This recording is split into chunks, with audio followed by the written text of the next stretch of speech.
వద్దురా వద్దురా అని చెప్పాను, అయినా సరే ఎక్కించాడు. ఇటేం చేస్తున్నాడు?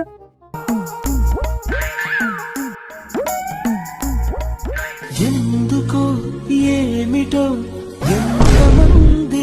నికృష్టుడా, దరిద్రుడా, అమావాసోడు పుట్టినోడా, పాపోరా, నీకు ఆ చదివే లేదురా.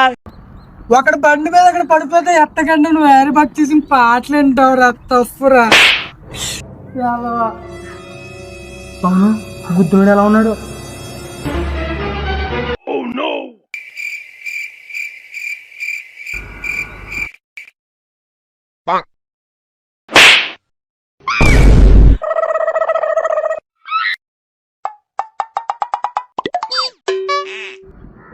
నిద్ర లేదు, సుఖం లేదు, దెబ్బ మీద దెబ్బ.